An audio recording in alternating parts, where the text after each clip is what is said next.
Wine shop పెట్టారు ఇక్కడ ఇళ్ళ మధ్యలో. మాకు ఆడపిల్ల ఉందండి, బయటికి రావడానికి లేదు అసలు. బండ్లు కూడా తెచ్చి ఇంట్లో ముందు పెడుతున్నారు.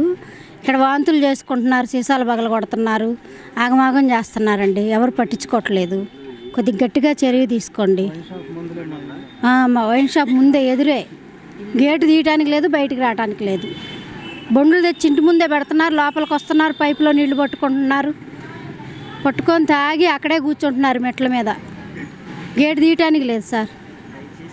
దయచేసి కొంచెం తీపిచ్చేయండి, బాగా ఇబ్బందిగా ఉంది. లెటర్లు కూడా పెట్టాము. మా అబ్బాయి వాళ్ళు వెళ్ళి అడిగితే వారంలో తీసేస్తాం, 2 రోజుల్లో తీసేస్తామని చెబుతున్నారు. వారం పోయి ఇప్పుడు 3 నెలలు 4 నెలలు అవుతుంది సార్. చాలా ఇబ్బందిగా ఉంది. ఇళ్ళ ముందు షాప్ పెట్టారండి, తీయమంటే తీయటం లేదు. ఆడపిల్లలు అన్యాయం అయిపోతారు. మరి రావాలంటే ఆడవాళ్ళు భయపడతారు. ఇళ్ళల్లో ఎవరన్నా పెడతారండి షాపులు? తాగి గొడవలు, సీసాలు పగల కొట్టడం, వచ్చేవాళ్ళు పోయేవాళ్ళు భయపడుతున్నారండి. ఇళ్ళల్లో ఇక్కడ పెడతానికి వీల్లేదని చెప్పండి. అది బ్రాందీ షాప్ పక్కనే మా ఇల్లు. పక్కన షాపులు కానీ ఈ బ్రాందీ షాప్ పెడతాం వల్ల చాలా ఇబ్బందిగా ఉంది. ఇక్కడ జనాలు వచ్చి తాగుతున్నారు. ఎక్కడంటే ఇళ్ళ ముందుల మెట్ల మీద కూర్చొని తాగి సీసాలు అక్కడే పగల కొడతాం. అదేంటే రైతులు వచ్చి డోర్లు కొడతాం.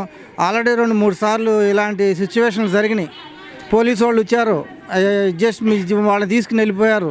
అంత గొడవలు బాగా జరుగుతున్నాయి. కాకపోతే మేము కూడా ఈ షాపు తీసేయాలని ప్రొఫెషనల్ కమిషనర్ గారికి, కలెక్టర్ గారికి, ఎంఆర్ఓ గారికి, మళ్ళీ మంత్రి గారైన నాదెండ్ల భాస్కర్ మనోహర్ గారికి కూడా ఒక లెటర్ ఇవ్వటం జరిగింది.